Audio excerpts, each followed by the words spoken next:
سلام دوستان، به پیشنهاد شما یه صفحه تو یوتیوب را انداختم به اسم تکان. امیدوارم که مفید و فایده واقع بشه. حالا روی این ویدیو جاهایی که لازم باشه من صحبت میکنم و مواردی که لازم باشه خدمتتون میگم.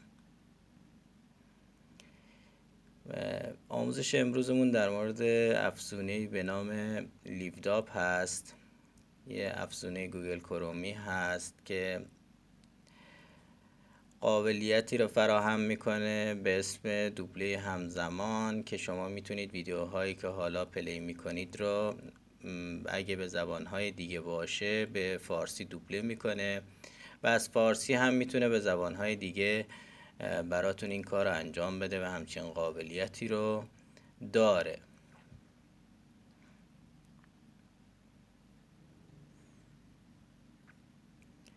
کلا روش نصبش هم خیلی سخت نیست و لینک این افزونه رو هم زیر این ویدیو براتون تو دیسکریپشن قرار میدم که دیگه خیلی راحت دسترسی پیدا کنید به این صفحه و کاراشو طبق آموزشی که حالا اینجا بهتون میدم تصویری و جاهایی که لازم باشه بهتون میگم انجام بدید و از این قابلیت زیبا استفاده بکنید.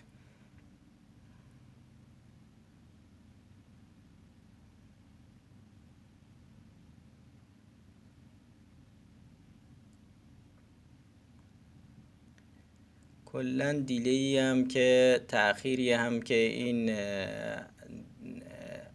افزونه داره و اولوش حدود 2-3 ثانیه هست، بیشتر نیست. و چیز جالب اینه که بیشتر از 78 زبان رو پوشش میده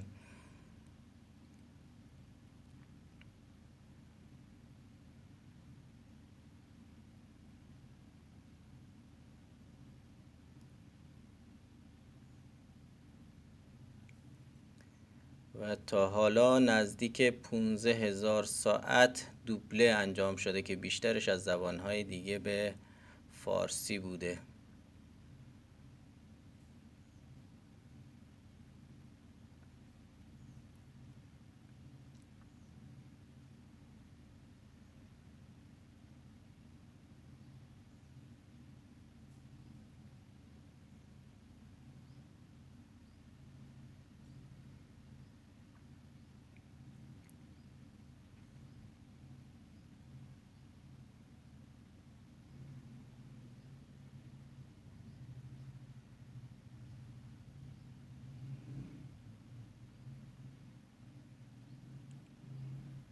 و مراحل نصبش، حالا میریم سراغ مراحل نصبش که چطور باید نصب کنیم. اولین قدم اینه که رو منوی اول میزنیم تا هدایت بشیم به وب استور کروم. به اینجا میتونیم به اطلاعات این برنامه، اطلاعات کلیش دسترسی پیدا کنیم و نصبش.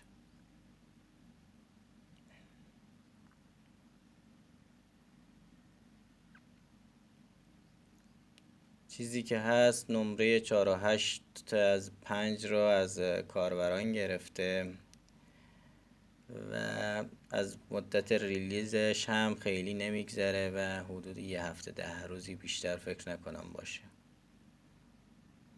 حجم زیادی هم نداره.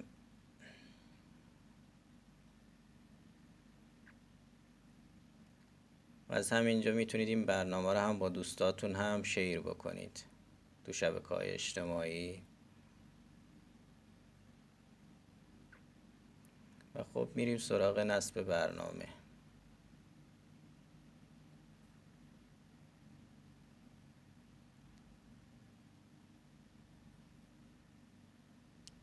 خب این برنامه نصب شد و اون بالا براتون در دسترس هست.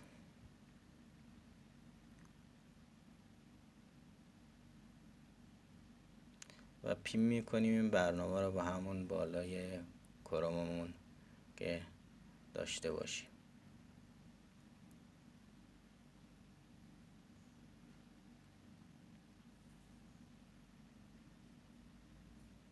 قدم دوم اینه که یک کلید رایگان باید از گوگل بگیریم، کلید API که رو همون لینک دوم بزنیم.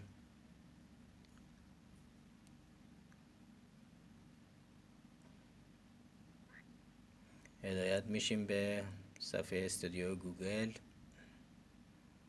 از قسمت API کی Create API Key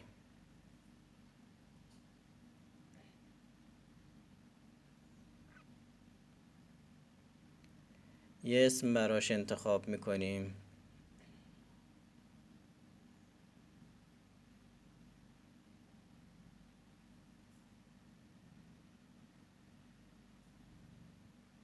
که من همون لیوداپ رو انتخاب کردم.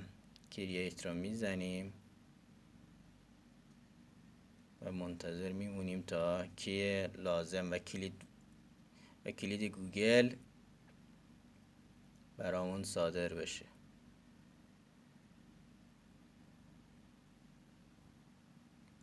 از اینجا این کلید رو کپی میکنیم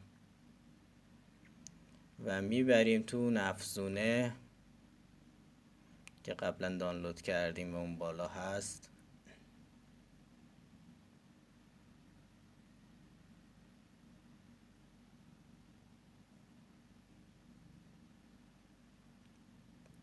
پیست میکنیم